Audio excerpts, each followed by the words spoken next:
एक situation imagine कीजिए, आपके बच्चे एग्जाम्स नहीं दे सकते क्योंकि इंक और पेपर्स की शॉर्टेज है। आपके परिवार में कुछ लोगों की अगर सर्जरी होनी है तो सर्जरी इसलिए नहीं हो सकती क्योंकि लाइफ सेविंग मेडिसिन की शॉर्टेज है।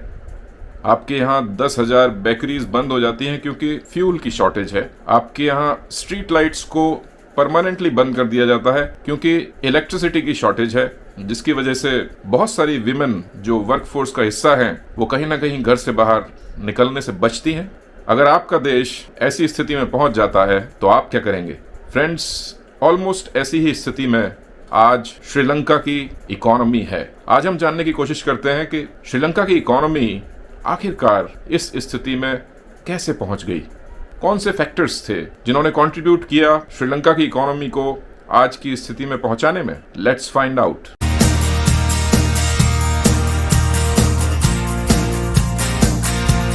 ये सारी चीजें शुरू हुई जब 2021 में श्रीलंकन गवर्नमेंट ने डिक्लेयर किया कि श्रीलंका की इकोनॉमी पिछले 73 साल में सबसे बुरे दौर से गुजर रही है। ज्यादातर लोगों ने यह अनुमान लगाया क्योंकि श्रीलंका बहुत सारा कर्जा चाइना से पिछले सालों में लेता रहा है और हम्बनटोटा जो बंदरगाह है उसे बनाने में भी चाइना ने बहुत कॉन्ट्रीब्यूशंस किए हैं। तो लोगों ने अनुमान लगाया कि शायद कहीं ना कहीं चाइना से जो पैसा श्रीलंका ने लिया है वही वजह है इस क्राइसिस की। लेकिन एक ऑस्ट्रेलियन लोवे इंस्टीट्यूट ने इस बात को झूठा साबित कर दिया। उन्होंने बताया कि चाइना से लिया गया कर्जा श्रीलंकन इकोनॉमी के ऊपर जो सारा कर्जा है उसका 10% ही है। लगभग 47% कर्जा श्रीलंकन गवर्नमेंट ने बहुत सारे फाइनेंशियल इंस्टीट्यूशंस से लिया हुआ है। इसके अलावा 10% कर्जा जापान से लिया गया है और साथ ही साथ बहुत सारे जो रीजनल बैंक्स हैं उनसे भी लगभग 20% कर्जा लिया है। एक अनुमान जो लगाया गया था कि चाइना कहीं ना कहीं रिस्पॉन्सिबल है श्रीलंका के हालातों के लिए, वो कहीं ना कहीं निर्मूल साबित होता नजर आया क्योंकि जो डेट क्राइसिस है श्रीलंका का वो सिर्फ चाइना को आप एट्रीब्यूट नहीं कर सकते, उसके पीछे और बहुत सारे फाइनेंशियल इंस्टीट्यूशंस और कंट्रीज भी हैं। लेकिन सिर्फ डेट बाहर के फाइनेंशियल इंस्टीट्यूशंस से लेना श्रीलंकन फाइनेंशियल क्राइसिस की एकमात्र वजह नहीं है। इसके पीछे कुछ और कारण भी हैं। जैसे श्रीलंकन गवर्नमेंट का अपने नागरिकों के ऊपर जो टैक्स है, टैक्स रेट श्रीलंकन गवर्नमेंट ने कम कर दिए। साथ ही साथ जो इंटरेस्ट रेट्स हैं वो भी कम कर दिए और इंपोर्ट्स पर भी काफी हद तक कर्ब्स लगा दिए। और इस सब के साथ उन्होंने लगातार श्रीलंकन रुपी को प्रिंट करना जारी रखा, जबकि श्रीलंकन रुपी की वैल्यू लगातार डेप्रिशिएट हो रही थी, गिर रही थी। एक और वजह ये रही, जब से कोरोना पेंडेमिक आया है पिछले 3 सालों से, इसने श्रीलंका की टूरिज्म इकोनॉमी को बहुत हद तक प्रभावित किया है। आप ये मान के चलिए कि टूरिज्म श्रीलंका की इकोनॉमी का एक बहुत इंपॉर्टेंट हिस्सा है और बहुत सारा रेवेन्यू टूरिज्म से ही आता है। तो जब कोरोना की वजह से टूरिज्म पूरी तरह से शट ऑफ हो गया तो कहीं ना कहीं जो फॉरेन रेवेन्यू आता है, जब आपके कंट्री में बाहर से टूरिस्ट आते हैं तो वो फॉरेन रेवेन्यू लगभग खत्म हो गया। तो एक बहुत बड़ा रीजन ये भी रहा। इसके अलावा रिसेंटली जो रशिया और यूक्रेन का स्टैंड ऑफ है, रशिया और यूक्रेन की जो लड़ाई है, ये भी एक बहुत बड़ी वजह रही श्रीलंका में टूरिज्म के डिक्लाइन की, क्योंकि श्रीलंका में जो टूरिस्ट इनफ्लो था उसमें ज्यादातर बड़ा हिस्सा जो था वो रशियंस और यूक्रेनियंस का था। ये दोनों कंट्रीज कहीं ना कहीं आज की तारीख में वार में एंगेज्ड हैं और रशिया पर बहुत सारे प्रतिबंध लगाए जा चुके हैं। साथ ही यूक्रेनियंस भी बाहर निकलने की स्थिति में नहीं है। तो ये जो इम्पैक्ट था टूरिज्म सेक्टर पे, ये कंटिन्यू करता रहा, प्रोलॉन्ग करता रहा और एक बहुत बड़ी वजह बन गया श्रीलंकन इकोनॉमी के डाउनफॉल की। इसके अलावा एक और बहुत बड़ी वजह जो श्रीलंकन इकोनॉमी के डाउनफॉल की रही, और आप जान के हैरान रह जाएंगे कि जो राजपक्षा गवर्नमेंट है इसने 2021 में एक प्लान बनाया कि हम श्रीलंका को पूरी तरह से ऑर्गेनिक एग्रीकल्चर में कन्वर्ट कर देंगे। ऑर्गेनिक एग्रीकल्चर में कन्वर्ट करने का मतलब ये है कि श्रीलंका में किसी भी तरह के केमिकल, पेस्टिसाइड्स, इंसेक्टिसाइड्स और फर्टिलाइजर्स का इस्तेमाल नहीं होगा। जो भी प्रोड्यूस होगी वो 100% ऑर्गेनिक होगी। ऑफ कोर्स जो ऑर्गेनिक प्रोड्यूस है उसके दुनिया में भारी मात्रा में आपको प्राइस मिलते हैं, बहुत हाई प्राइसेस पे आपकी ऑर्गेनिक प्रोड्यूस जाती है। लेकिन बड़ा इंपैक्ट ये होता है कि आपकी प्रोडक्टिविटी जो है, एग्रीकल्चर प्रोडक्टिविटी नीचे चली जाती है। तो कहीं ना कहीं जब राजपक्षा गवर्नमेंट ने ये डिसीजन लिया तो इसके साथ ही उन्होंने केमिकल, फर्टिलाइजर्स, इंसेक्टिसाइड्स और पेस्टिसाइड्स पे कंप्लीट बैन लगा दिया। अब उसके बाद जो हुआ वो बहुत ही, आप कह सकते हैं, it was a horror because Sri Lankan चाय बागान आपने सुना होगा कि बहुत मशहूर है पूरी दुनिया में।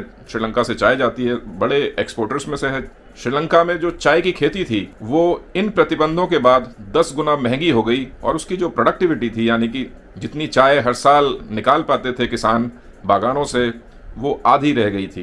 तो आप सोचिए 10 गुना कीमत बढ़ गई खेती करने की और प्रोड्यूस जो थी वो सिर्फ 50% हुई। तो इसकी वजह से हुआ क्या कि पूरे श्रीलंका में फूड की शॉर्टेज हो गई।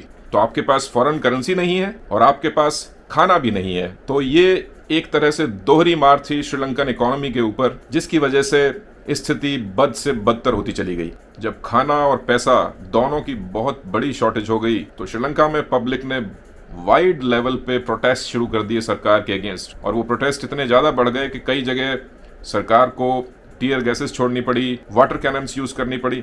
तो ये बहुत एस्केलेट हो गई सारी सिचुएशन और फाइनली हुआ ये कि श्रीलंकन गवर्नमेंट ने फूड शॉर्टेज को देखते हुए जो श्रीलंकन एग्रीकल्चर को ऑर्गेनिक करने का प्लान बनाया था उसे पूरी तरह से छोड़ दिया। अब ये सारे खेल में एक और इम्पॉर्टेंट एंगल फॉरेन रिजर्व्स का है, यानी कि फॉरेक्स।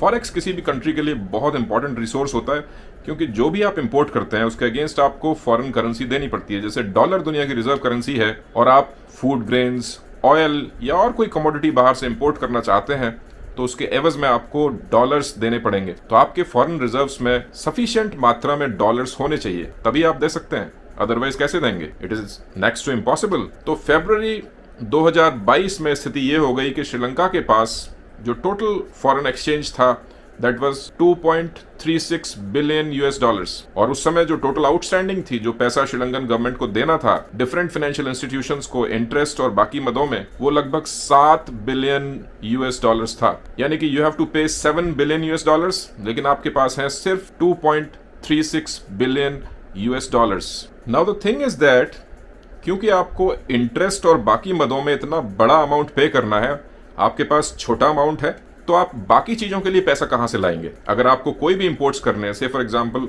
ऑयल आपको इंपोर्ट करना है या फूड ग्रेन्स आपको इंपोर्ट करने, कहां से लाएंगे आप पैसा उसके लिए? क्योंकि आपको तो इंटरेस्ट पेमेंट्स और बाकी फाइनेंशियल मदों में ही इतना सारा पैसा देना है, आपकी आउटस्टैंडिंग है। That was the reason why Sri Lankan economy failed, because वो ऑयल इंपोर्ट नहीं कर पाए, बिकॉज वो फूड ग्रेन्स इंपोर्ट नहीं कर पाए। तो ऑयल के लिए हर फ्यूल स्टेशन पे लंबी लंबी कतारें लग गई, गैस खत्म हो गई, एक बहुत बड़ा डीप आप कह सकते हैं कि सिविल क्राइसिस खड़ा हो गया श्रीलंका में, सिर्फ इस वजह से क्योंकि उनके पास फॉरेन रिजर्व्स नहीं थे।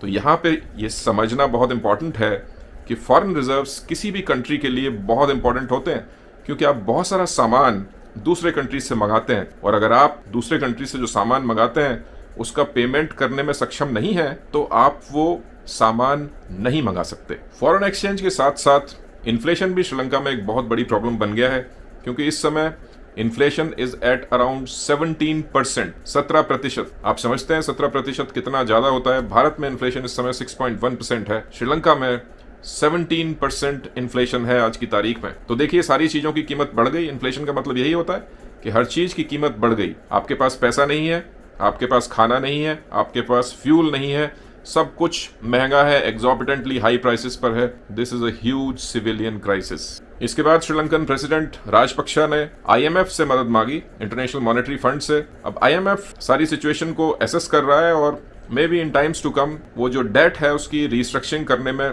Possibly there can be a help from IMF. इसके अलावा राजपक्षा जी ने भारत और चाइना से भी मदद मांगी है, और दोनों देशों ने श्रीलंका को इस फाइनेंशियल क्राइसिस से उबारने के लिए, हेल्प देने के लिए एक कमिटमेंट किया है। भारत ने डिफरेंट मदों में 2.415 बिलियन यूएस डॉलर्स की मदद देने की इच्छा जताई है, अपनी तरफ से कंसेंट दी है। उसमें से 1 बिलियन यूएसडी श्रीलंका को ऑलरेडी ऑयल खरीदने के लिए दे भी दिए हैं। बाकी जो पैसा है वो डिफरेंट मदों में जहां फाइनेंशियल रिस्ट्रक्चरिंग है, बाकी चीजें हैं, उसमें खर्च किया जाएगा।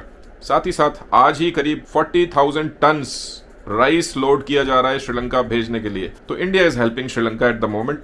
चाइना ने भी लगभग 1.5 बिलियन यूएस डॉलर्स श्रीलंका को देने का वायदा किया है। तो पूरी दुनिया आगे आ रही है कहीं ना कहीं श्रीलंका की मदद करने के लिए। But this case study leaves us with lot of questions. सबसे पहली चीज तो ये कि किसी भी इकोनॉमी को, किसी भी अर्थव्यवस्था को अपने जो भी आपके रिसोर्सेज की आपको आवश्यकता है उसमें कोशिश करनी चाहिए सेल्फ रिलायंस ज्यादा से ज्यादा बढ़ाए, इंपोर्ट्स कम करे, और कहीं ना कहीं कोशिश ये करे कि एक्सपोर्ट्स भी बढ़ाए। वैल्यू एडिशन बहुत इंपॉर्टेंट रोल अदा करता है सारी सिचुएशन में। उसकी वजह यह है कि जैसे भारत है फॉर एग्जाम्पल, तो भारत आज की तारीख में इस स्थिति में है कि वो दूसरे देशों को फूड ग्रेन्स दे सकता है, मैन्युफैक्चर्ड प्रोडक्ट्स दे सकता है, कार दे सकता है, बसेस दे सकता है, मोटरसाइकिल्स दे सकता है, स्कूटर्स दे सकता है, सेल फोन्स दे सकता है, बहुत सारी चीजें दे सकता है। तो हमने क्या किया, over a period of time अपनी मैन्युफैक्चरिंग इंडस्ट्री को अपडेट किया और साथ ही साथ वैल्यू चेन में ऐसे प्रोडक्ट्स को डिलीवर करना शुरू किया जिनकी वैल्यू ज़्यादा होती है इंटरनेशनल मार्केट्स में।